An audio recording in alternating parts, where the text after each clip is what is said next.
Assalamualaikum sahabat Nijos Channel. Salam sejahtera untuk kita semua. Semoga sahabat sehat-sehat saja. Amin. Kali ini kami mengajak sahabat untuk mengikuti kajian Islami pada subuh. Penyelenggaranya DKM Masjid Jami, Al-Ikhwan, Komplek Hankam Kelapa II, Depok. Penceramahnya adalah Dr. Haji Imam Rosidi MPD dengan topik, Kematian yang Nikmat. Topik ini terinspirasi dari buku, Kematian adalah Nikmat oleh Quraish Shihab. Oleh karena itu, marilah kita simak apa yang akan disampaikan. Semoga dapat menambah ilmu dan wawasan keislaman kita semua. Jangan lupa subscribe, like, share, komen dan nyalakan lonceng notifikasinya.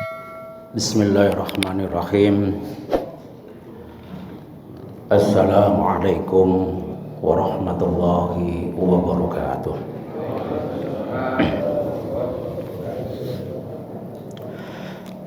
Innal hamdalillah nahmaduhu wa nasta'inuhu wa nastaghfiruh wa na'udzu billahi min shururi anfusina wa min sayyiati a'malina.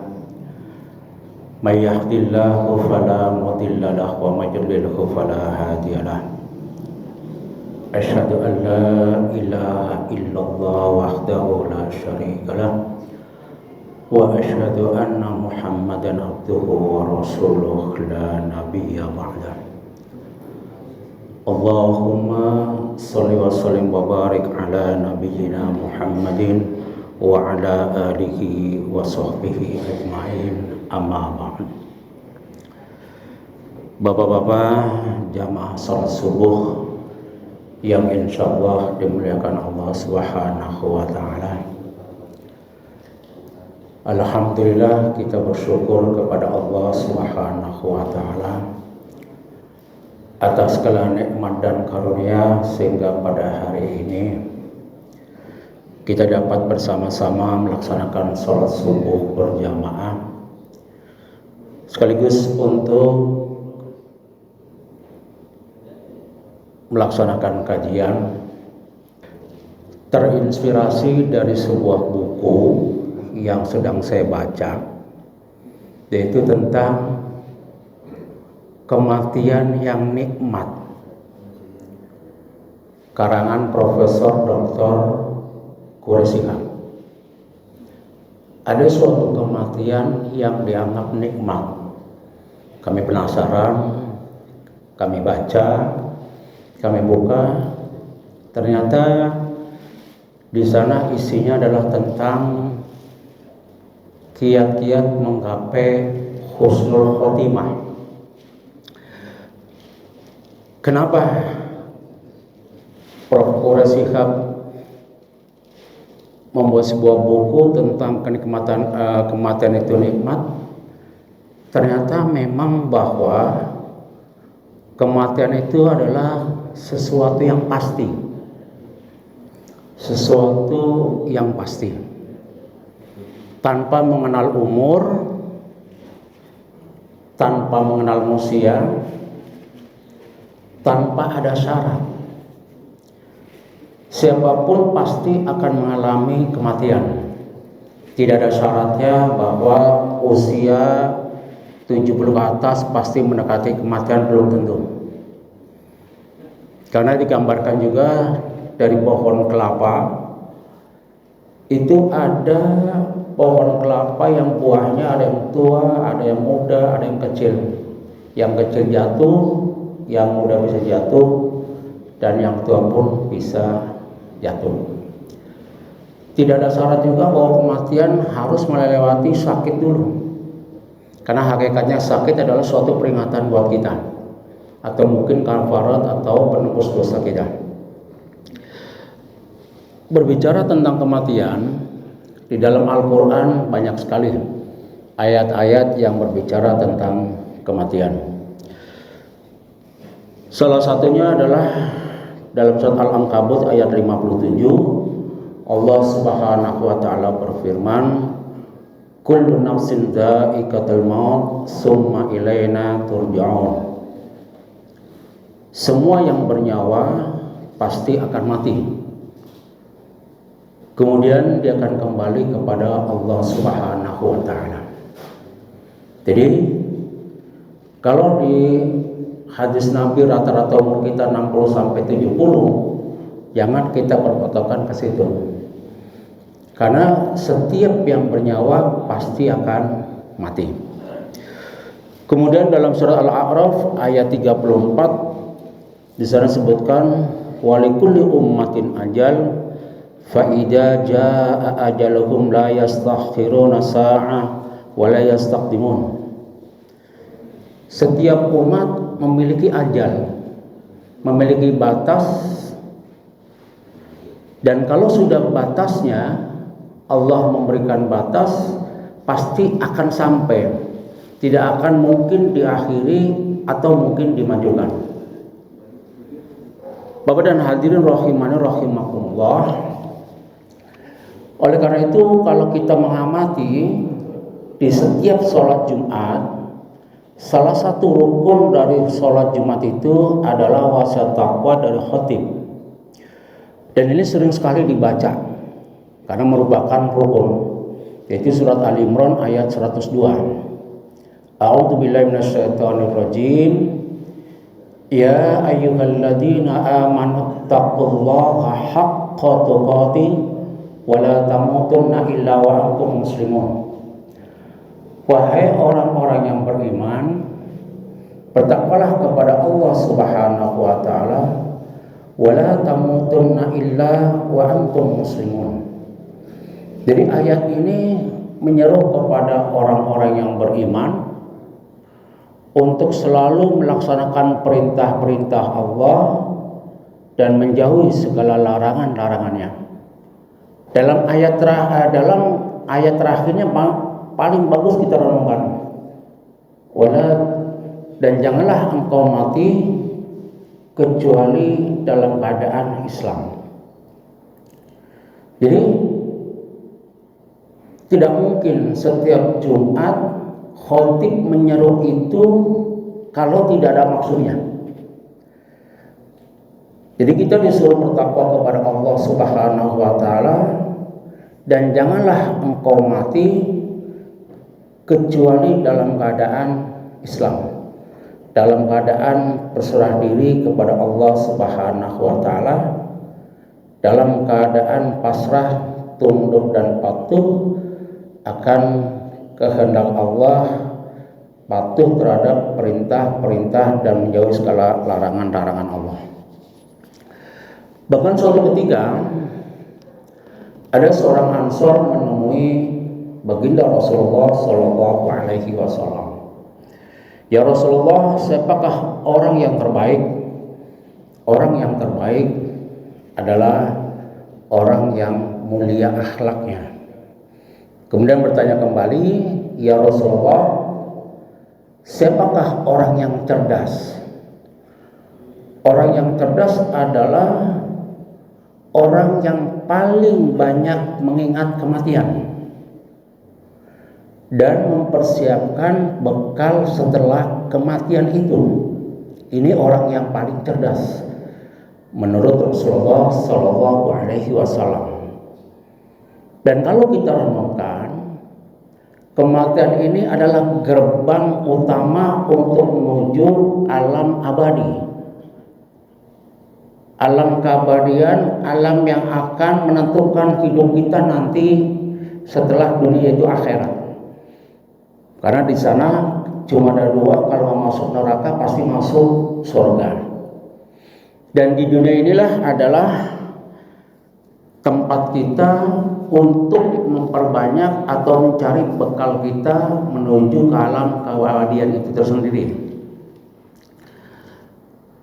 Kita sering mengilustrasikan di saat kita mau pulang kampung, biasanya menjelang Idul Fitri, itu luar biasa bekal-bekal yang akan kita siapkan. Dari mulai mobil kita siapkan, servis, e-tol, bekal, pakaian untuk berapa hari. Di sana kita mempersiapkannya luar biasa. Itu untuk urusan dunia. Bahkan kadang-kadang di saat kita mau berangkat kerja, kita mempersiapkannya pun jauh-jauh semalam sudah kita siapkan. Pakaian kita siapkan, papan nama disiapkan, lencana, korpri, dan lain-lain sudah disiapkan semuanya. Itu untuk kerja. Nah tentunya untuk kembali ke akhirat itulah yang harus kita mempersiapkannya jauh lebih daripada mempersiapkan untuk di dunia. Bahkan kadang-kadang kita sebagai orang tua sampai mempersiapkan anak-anak kita nanti sekolah SD-nya di sini, SMP-nya di sini, SMA-nya di sini, kuliahnya di sini, dan nanti kalau bisa kerjanya di sini. Luar biasa planning kita. Nah, ada suatu hadis yang sangat dan perlu kita renungkan dari hadis riwayat Bukhari mengatakan wa innamal a'malu bil khawatim. Dan sesungguhnya amal ibadah kita itu tergantung dari akhir kita. Bapak-bapak semuanya yang pernah nonton bola, ini ilustrasi kita di tahun 2000 itu ada final Piala Champion antara Bayern Munich, Bayern Munchen sama MU waktu itu. Saya masih hafal tuh. Jadi Bayern Munchen itu di menit-menit akhir sudah menang 1-0. Namun di saat injury time kurang 2 menit MU memasukkan 1 gol sama. Dan saat itu kurang beberapa detik masuk lagi sehingga MU lah yang menang yaitu 2-1. Artinya apa? Bahwa kehidupan kita ini ditentukan oleh akhir hayat kita. Cuma jadi masalah buat kita, akhir hayat kita ini kita tidak tahu kapan Allah akan memanggil kita. Ada yang hari ini kita kumpul, besok hari tidak ada. Bahkan beberapa jamaah dari kita sudah dipanggil oleh Allah Subhanahu wa Ta'ala. Oleh karena itu, Bapak dan hadirin rahimani rahimakumullah, terinspirasi dari buku Quraisy Shihab itu, yaitu kematian merupakan kenikmatan tersendiri. Jadi suatu kematian harus direncanakan. Direncanakan dari kapan? Dari mulai sekarang. Yaitu yang dinamakan dengan husnul khotimah. Nah, apa kira-kira kiat-kiat kita agar kita nanti kembali kepada Allah dalam keadaan husnul khotimah? Ada hadis Nabi yang mengatakan bahwa di saat kita nanti dibangkitkan itu seperti di saat kita meninggal. Meninggal kita husnul khotimah, nanti insya Allah dibangkitkan pun dalam keadaan baik. Sehingga Imam Ibnu Katsir sampai mengatakan begini, kematian seseorang itu tergantung dari kebiasaan hidupnya. Kalau hidupnya dia selalu beribadah kepada Allah Subhanahu wa Ta'ala, insya Allah nanti di saat dijemput oleh Allah pun dalam keadaan beribadah atau husnul khotimah. Sehingga kita perlu merencanakan kira-kira kematian kita seperti apa. Ada kiat-kiat yang harus kita lakukan menurut buku itu. Yang pertama, kita memiliki azam, memiliki tekad bahwa saya harus meninggal dalam keadaan husnul khotimah. Dan ini disebutkan dalam surat Al-Imran, surat ketiga, ayatnya ayat 159. Di sana disebutkan, "Fa'idza azamta fatawakkal 'alallah, innallaha yuhibbul mutawakkilin." Dan jika engkau sudah memiliki tekad, memiliki azam yang kuat, maka bertawakallah kepada Allah. Artinya kita berikhtiar, bersungguh-sungguh agar kita bisa meninggal dalam keadaan husnul khotimah. Innallaha yuhibbul mutawakkilin, sesungguhnya Allah menyukai orang-orang yang selalu bertawakal kepada Allah Subhanahu wa taala. Di langkah pertama kita adalah kita azam dulu, tekad kita dulu. Karena hidup ini sekali. Dan inilah kesempatan buat kita untuk memperbaiki diri kita, maka kita harus ada tekad dulu. Tekad kita mau kemana. Nah, setelah kita memiliki azam, tekad yang kuat, diiringi dengan ikhtiar-ikhtiar, sehingga ada orang yang sampai merencanakan tentang aktivitas hidupnya dalam sehari-hari. Memang kalau kita amati bahwa dari umur 1 tahun 365 hari, ternyata kalau kita ringkas cuma 12 bulan. Dari 12 bulan diringkas cuma 1 hari. Dan itu periodik terus tuh. Periodik terus. Senin, Selasa, Rabu, Kamis, Jumat, Sabtu, balik lagi ke Senin lagi. Aktivitas kita seperti itu. Nah, kalau diringkas lagi, ternyata dalam 1 minggu itu cuma 1 hari. Dan 1 hari itu cuma 5 waktu. Jadi diringkas lagi menjadi 5 waktu, yaitu subuh, zuhur, asar, maghrib, isya. Nah, dari 5 waktu itulah yang kedua disuruh untuk bermuhasabah, yaitu untuk mengevaluasi antar yang kita lakukan dari waktu ke waktu, dari zuhur ke asar, asar ke maghrib, maghrib ke isya, isya ke subuh, dan seterusnya. Nah, untuk yang kedua adalah muhasabah itu, kita juga pernah mendengar dalam surat Al-Hasyr ayatnya 18. A'udzubillahi minasyaitonirrajim. Ya ayyuhalladzina amanu taqullaha wal tanzur nafsum ma qaddamat lighad wattaqullaha innallaha khabirum bima ta'malun. Wahai orang-orang yang beriman, bertakwalah kepada Allah Subhanahu wa taala.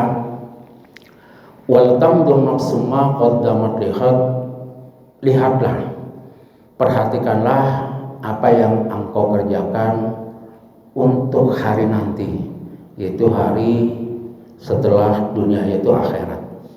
Wattaqullah, dan bertakwalah kepada Allah. Ini ayat disuruh memperhatikan untuk bekal nanti, tapi diawali dengan disuruh bertakwa kepada Allah dan diakhiri disuruh bertakwa kepada Allah Subhanahu wa taala. Ya ayyuhalladzina amanu taqullaha wal tanzur nafsum ma qaddamat lighad wattaqullaha innallaha khabirum bima ta'malun. Dan sesungguhnya Allah Maha melihat. Khabir di sini adalah Allah Maha mengetahui baik yang sudah kita laksanakan maupun yang belum kita laksanakan. Jadi apa yang terbersit di hati kita ini Allah sudah tahu. Jadi kalau orang-orang yang bermuhasabah dengan ayat ini, dia akan selalu hatinya kontak. Jadi hatinya akan selalu dibersihkan. Jadi dalam ayat ini ada kontak antara perbuatan yang kita evaluasi dengan hati kita. Kenapa harus kita perhatikan juga? Karena Rasulullah SAW menyampaikan, ala inna fil jasadi mudghatan wa idza salahat salahatul jasada kullu wa idza fasada jasada kullu ala wa hiyal qalbi. Ketahuilah bahwa dalam jasad kalian ada segumpal daging. Jika daging itu baik, maka semua apa yang kamu lakukan akan baik. Dan sebaliknya, jika segumpal daging itu tidak baik atau rusak, maka amal ibadah yang kita lakukan pun tidak akan baik. Ala waqil qalbi, segumpal daging itulah yang dinamakan dengan qalbu atau hati. Dan hati ini adalah cerminan daripada apa yang kita lakukan.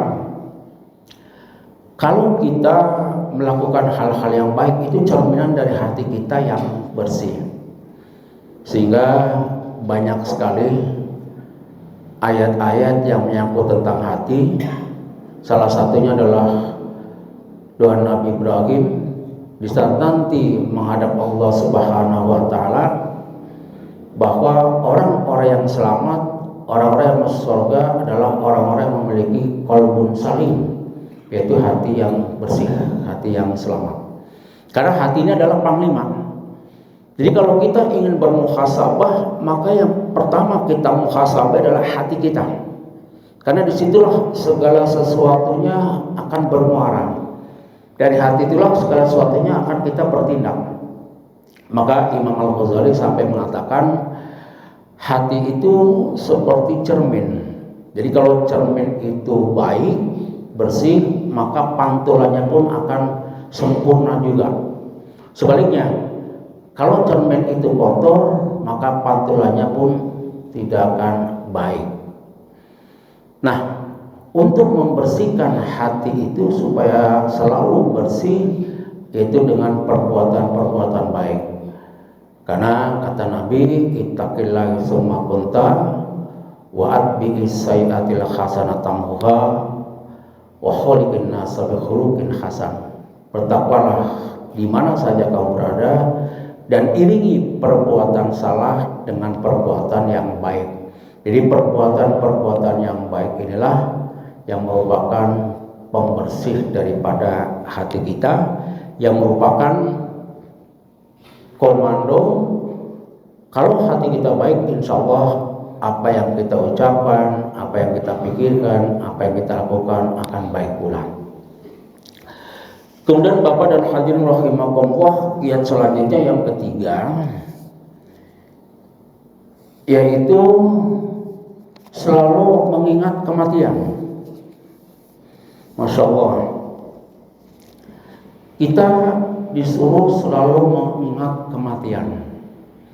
Maka kalau ada orang yang meninggal atau orang yang wafat dipanggil Allah, kemudian kita sholati, kita disunahkan untuk menyolati.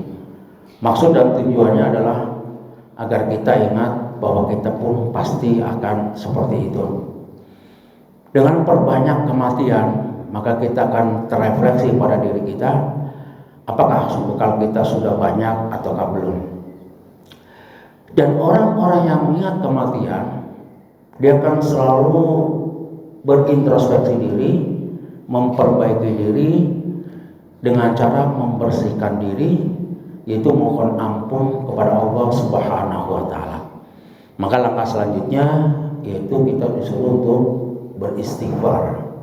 Perbanyak istighfar kita kepada Allah Subhanahu wa taala.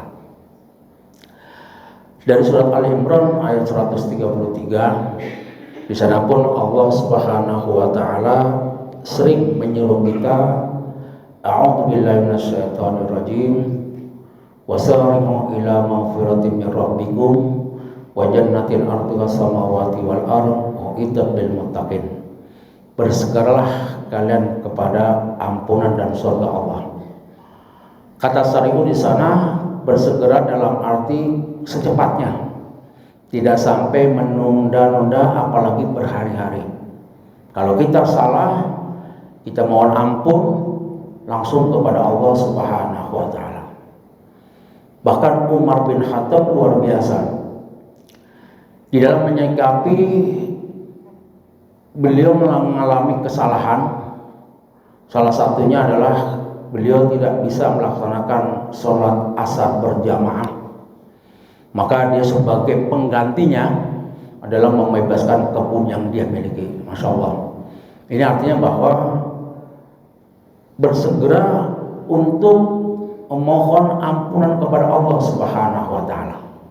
Karena nanti di saat napas sudah tenggorokan, sudah sakratul maut, sudah luar biasa sakitnya, kita tidak mungkin atau kita berpikir untuk bisa mohon ampun kepada Allah Subhanahu wa taala. Jadi langkah selanjutnya adalah kita perbanyak istighfar kepada Allah Subhanahu wa taala. Kemudian Bapak dan Ibu rahimakumullah, selanjutnya adalah kita mohon doa kepada Allah Subhanahu wa taala. Berdoa agar kita diwafatkan dalam keadaan husnul khotimah. Dalam surat Yusuf ayat 101, surat ke-12 di sana disebutkan, tawaffani muslimah wa alhiqni bis sholihin.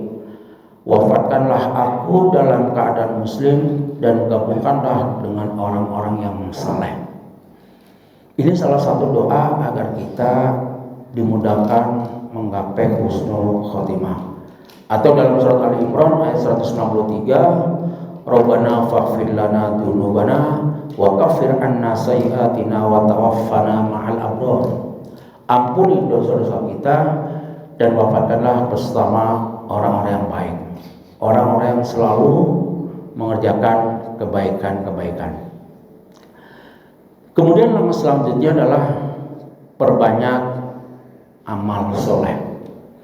Nah, amal soleh inilah penentu daripada rahmat Allah Subhanahu wa taala.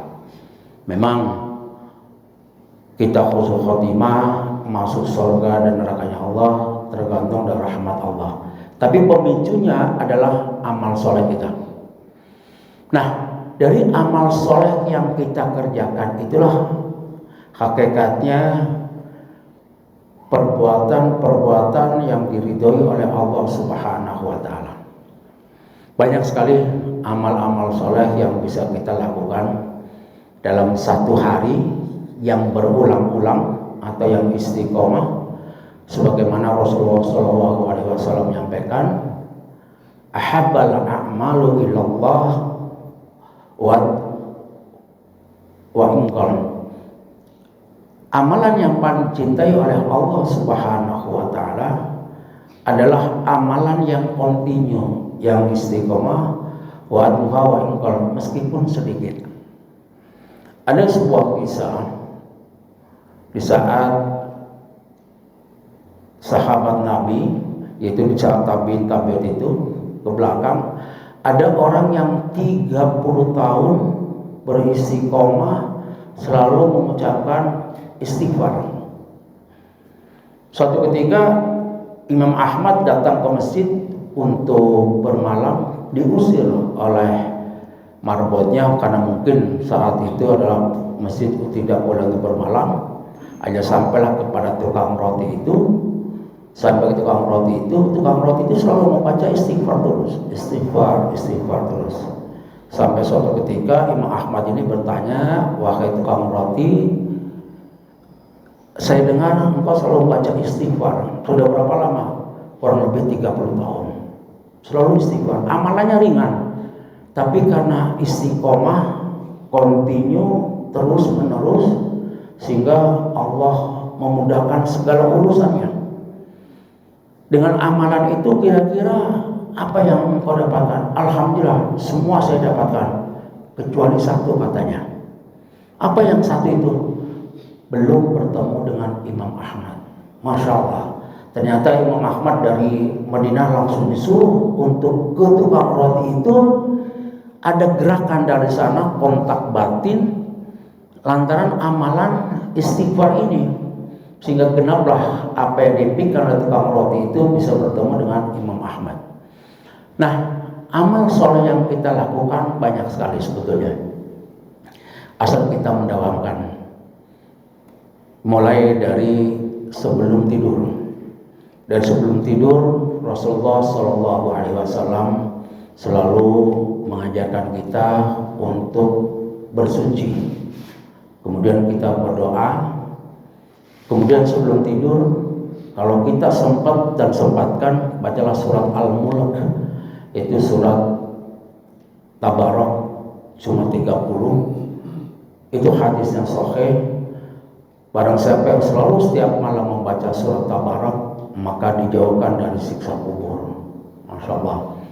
Kemudian perbanyak doa-doa yang di saat kita menjelang tidur, seperti ayat kursi, Al-Ikhlas, Al-Falaq, An-Nas, kita rutinkan. Kemudian kita tidur, Kita bermohon kepada Allah Subhanahu wa taala agar jam 3 atau setengah 3 atau setengah 4 bisa dibangunkan oleh Allah Subhanahu wa taala.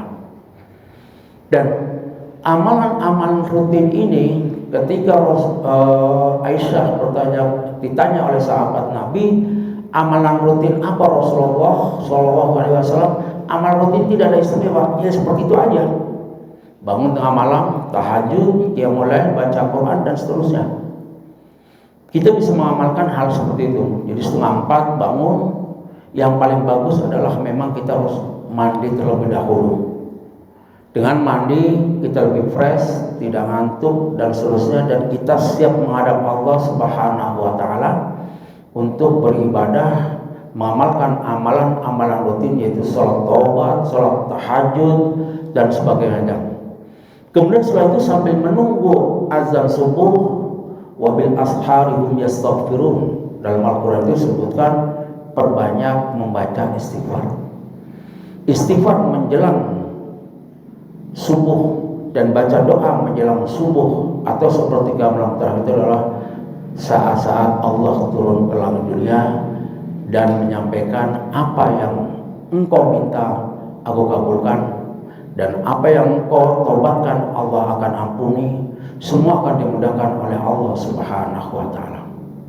Kemudian ke masjid ataupun di rumah untuk melaksanakan sholat sunnah qobliyah subuh 2 rakaat. Karena di dalam sholat sunnah qobliyah subuh itu tidak pernah ditinggalkan oleh Nabi, dan itu pahalanya luar biasa, yaitu lebih baik daripada dunia dan seisinya. Kemudian bagi yang punya waktu setelah subuh biasa dalam melaksanakan untuk berzikir, yaitu sampai menjelang suruh. Mereka mencoba terus untuk selalu berzikir kepada Allah Subhanahu wa taala, bisa dengan membaca Al-Quran ataupun berzikir zikir pagi dan petang, atau zikir pagi dan membaca ayat kursi, kemudian baca Al-Ikhlas 3 kali, Al-Falaq 3 kali, An-Nas 3 kali, kemudian doa-doa yang diajarkan atau istighfar, sayyidul istighfar kita baca sampai menjelang subuh, dan kemudian kita melaksanakan sholat sunnah 2 rakaat yang pahalanya adalah semisal haji dan umrah. Nah, kemudian setelah itu Bapak dan Hadir rahimakumullah, amalan selanjutnya adalah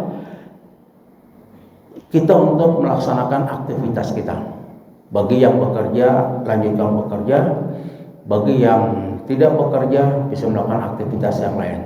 Nah, bagi yang bekerja, jangan lupa bahwa di saat kita mau melaksanakan aktivitas kita, niatkan apa yang kita cari untuk bersedekah kepada anak dan istri.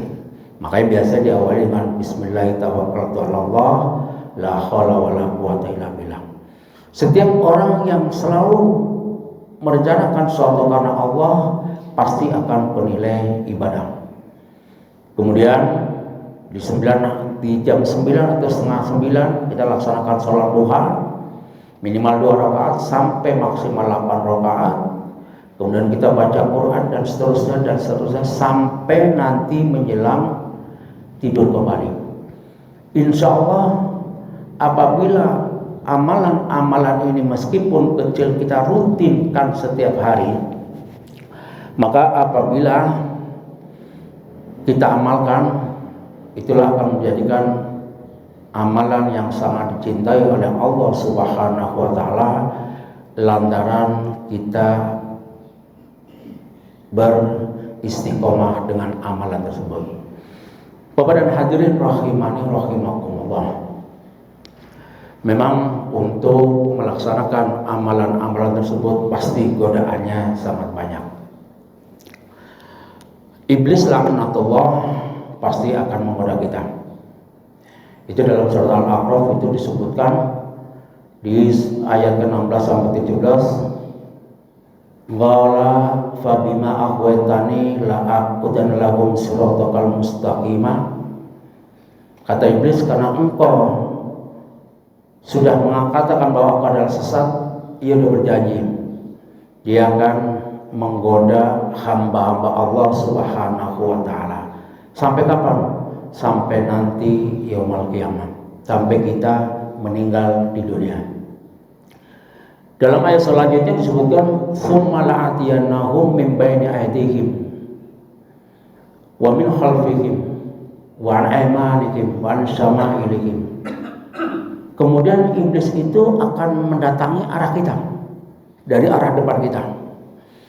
Dari arah depan kita, kita seolah-olah dibina-bobokan. Ini terutama bagi-bagi yang masih muda.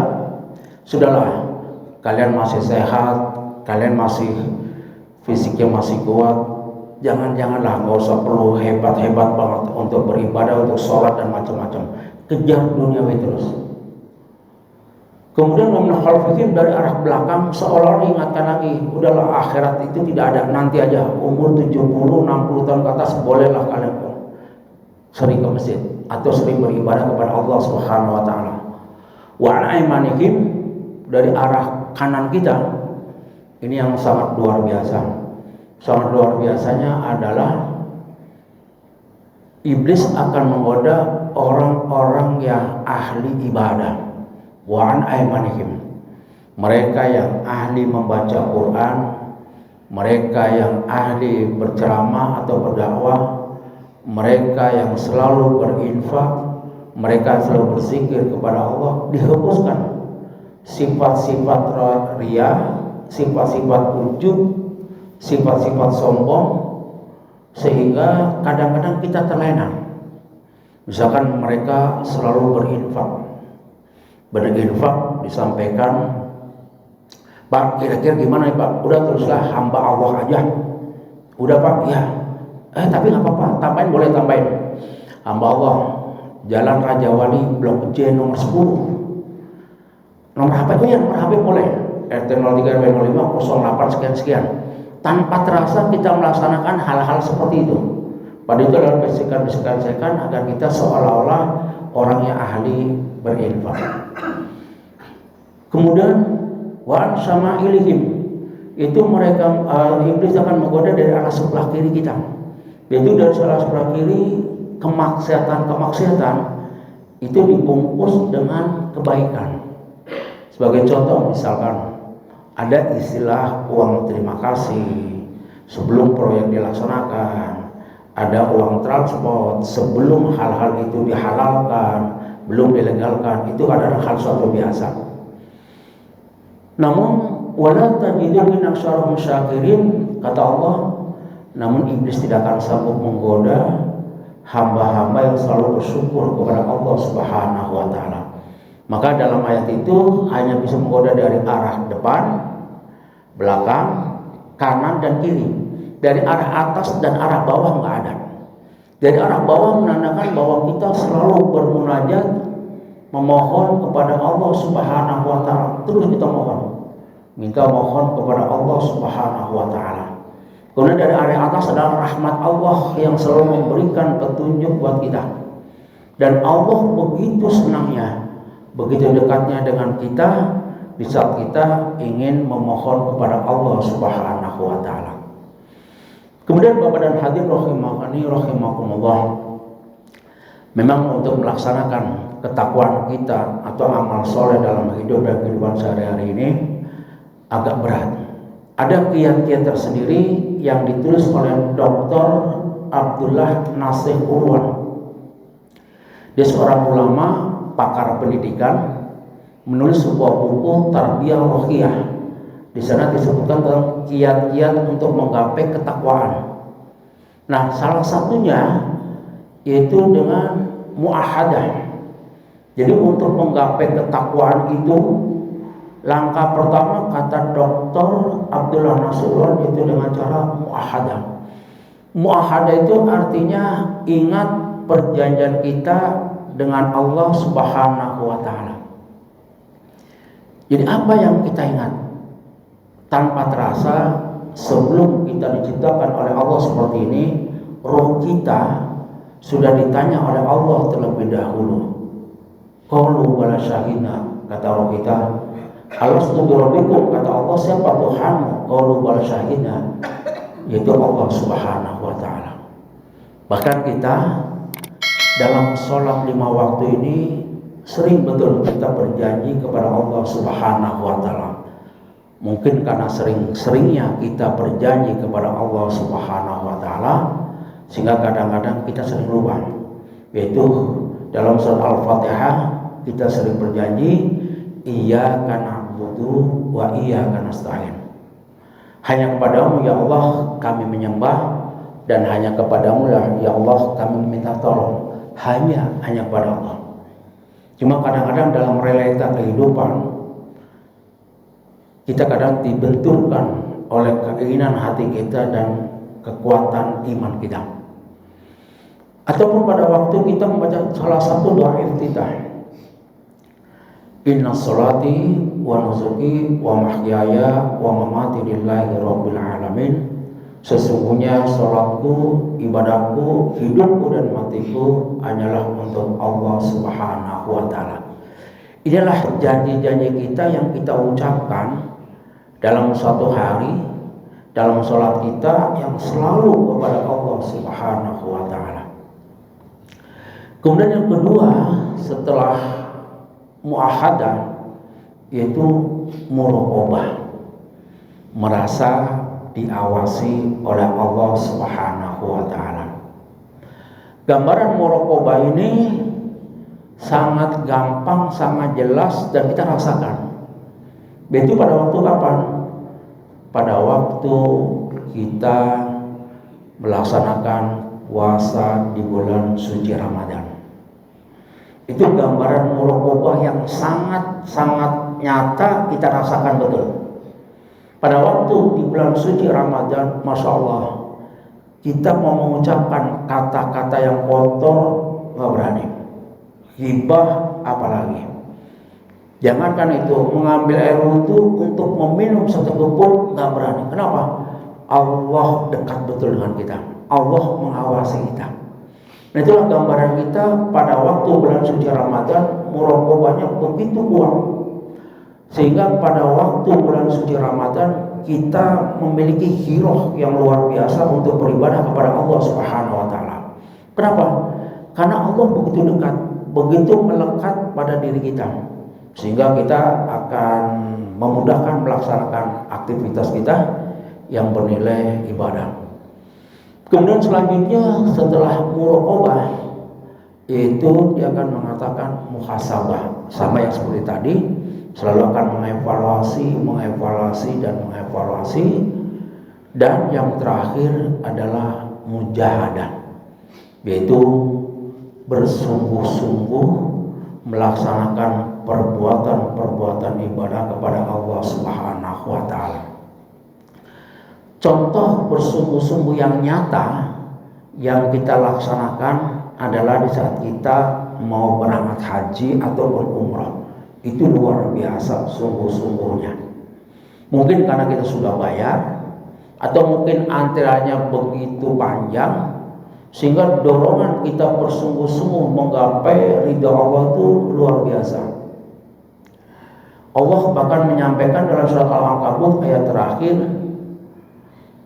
walladzina jahadu, dan orang-orang yang berjihad di jalan Allah akan memberikan jalan yang terbaik. Artinya ada semacam kausalitas, hubungan sebab akibat. Kalau kita bersungguh-sungguh menggapai jalan Allah Subhanahu wa Ta'ala, Allah pasti akan berikan jalan. Jadi kekuatan, sekali lagi, kekuatan niat kita, kekuatan semangat kita, kekuatan tekad kita untuk menggapai ridha Allah Subhanahu wa Ta'ala. Jadi Bapak dan hadirin rahimani rahimakumullah, dengan kekuatan tekad yang sangat banyak dan sungguh-sungguh dari kita, maka pada waktu kita melaksanakan ibadah haji khususnya atau ibadah umroh, kita di sana luar biasa semangatnya. Kita bayangkan, kita rasakan sendiri orang-orang yang umroh maupun yang berhaji di Mekah Al-Mukarramah maupun di Madinah, mereka sampai hidupnya adalah untuk beribadah kepada Allah Subhanahu wa Ta'ala.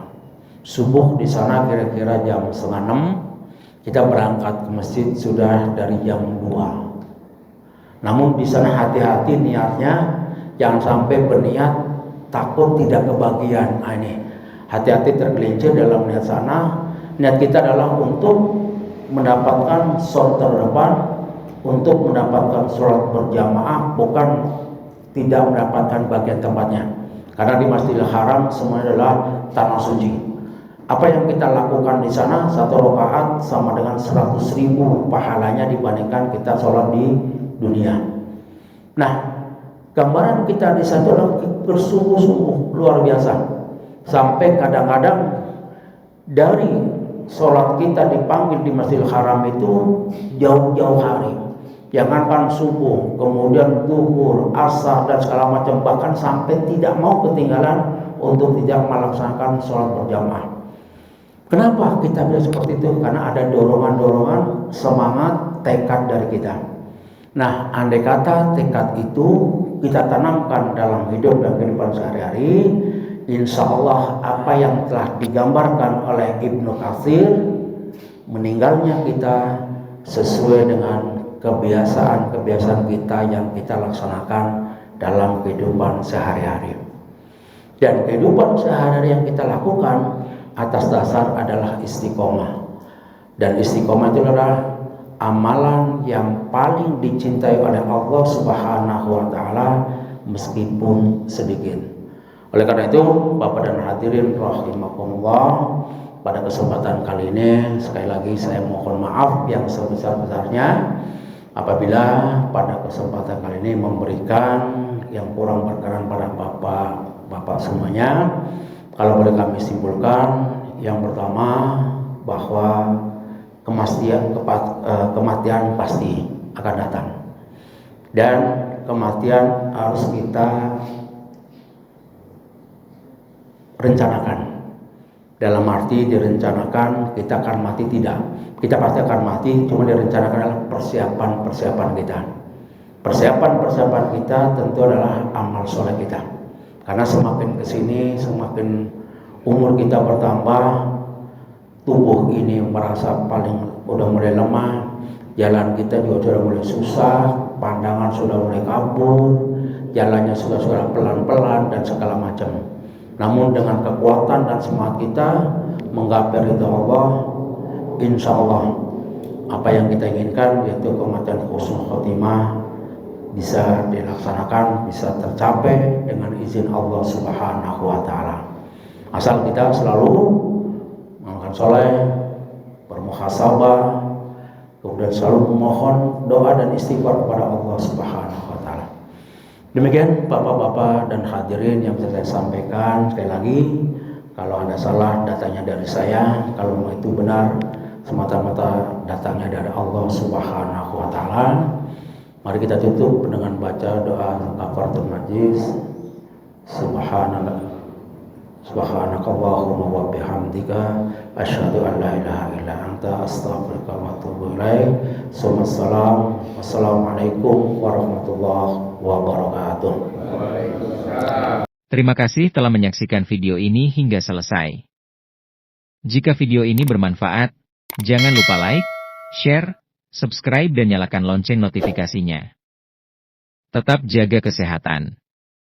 Sampai jumpa di video berikutnya. Wassalamualaikum warahmatullahi wabarakatuh.